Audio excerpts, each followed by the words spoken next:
Coach, what do you think you've seen change the most in your defense since that game back in October out in Eugene?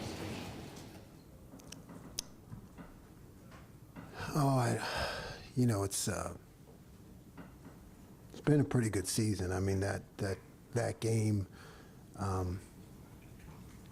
we gave up a few plays that we shouldn't have. So, I don't know, I guess I'd just say a renewed intensity to, get lined up faster and, do your job. But I think it's been pretty strong throughout the year. We had a subpar game. Over to the left, Dan Hope, 11 Warriors. You mentioned that one game is really kind of an anomaly, at least statistically, when you look at what your defense has done this year. How much do you look at it as, we didn't do what we needed to do in this game, and how much of it is just Oregon's a really good offense? Both. They're really good. They challenge you in a lot of ways. And we can be better, and we have to be better. But certainly they're a very good team, very good offense, and they challenge you. Stefan Kreisnick, Cleveland.com. You've talked since that game a few times about your confidence in Denzel and the numbers back up the way he's played since that game. Where have you seen him kind of improve the most since then, or is it kind of that same way of that felt like more anomaly and what we've seen the rest of the way is kind of what you can expect from him? Yeah, he's steady. He's a great player, great person. That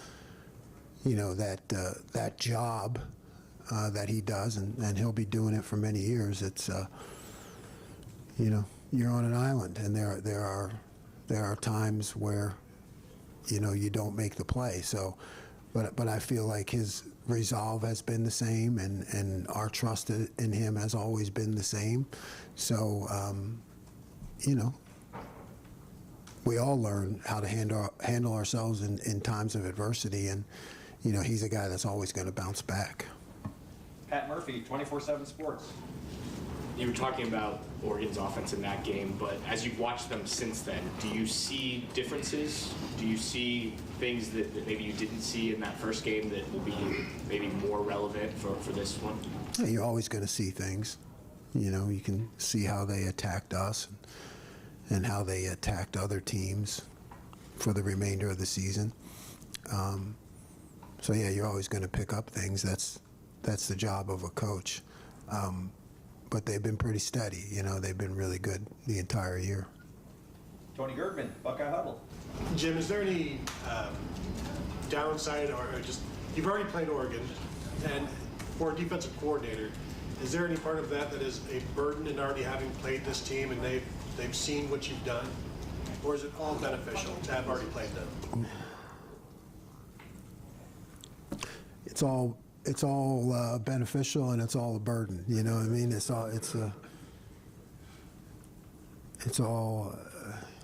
everything. That's just the life we live. Good luck in your chosen profession. You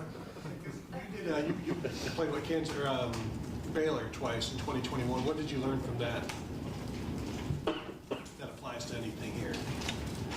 Yeah, it's nothing that I recall exactly off the top of my head, but it's a constant learning process. I mean, if you're not learning as a coach or as a player, you're not growing. So it's just experience. Kellyanne Stitz, WSYX. Going back to Denzel Burke, you mentioned how his ability to bounce back. How have you seen him approach this week, particularly? Same as always. Professional, resolved, competitive. Denzel's always been the same. He's always competing, and no matter who we're playing, he's trying to get better. Jeremy Birmingham, the podcast. Jim, I know the statistical output of that Oregon game in October is an anomaly for sure on the season, but it was sort of an inflection point, it seems, at least from the outside looking in, on some structural things within the defense. How confident are you that it's fixed, based on the fact that in the last 7 games you really haven't played someone that would be equivalent to what Oregon can do offensively? Yeah.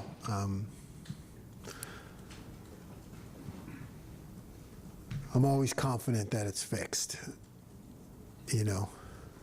And then, of course, you know, you always stay up at night concerned about other things, you know. So it's a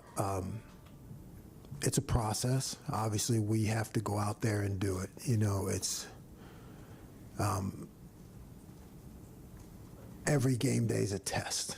You know, it's a test. Every game day is a test. So no matter what is done previously, you know, you don't get any credit for that. You got to go out there and prove yourself. Dylan Davis, Delaware Gazette. Edric's a guy, obviously, who's playing more and more. What did you see from him when he arrived on campus that led you to believe he could play early on at this point? And what have you seen from him now compared to where he was when he did get on campus? Yeah, Edric's he's got great strength and competitiveness. You know, he's one of those guys who comes in early and things don't seem too big for him. You know, a lot of guys need that transition time. He's a guy that, you know, he'll make mistakes, but he'll learn from them, and he really lets it roll off his back, and that's what you need in order to play early at this level. You got to keep your fire, you got to keep your intensity, and you got to know you're going to make mistakes, you know, and not let them get you down. I think that can hamper a lot of young guys early because you're going to make mistakes. But Edric is a guy who's got a great personality and great energy, and he just keeps going. Dom Taveri, WBNS. Jim, you have said that you have great confidence in your defense. What gives you the confidence? What's the room like? Do you see an edge with your guys? Yeah, there's an edge. There's veterans. You know, I think that always gives you confidence when you have veterans. There's no panic. You know, if we give up a play or something negative happens, I mean, there's no panic. Guys know how to fix things. There's a lot of communication back and forth. You know, there's a lot of resolve to do whatever it takes to win the game. You know, no matter what happens during that game, our guys don't flinch.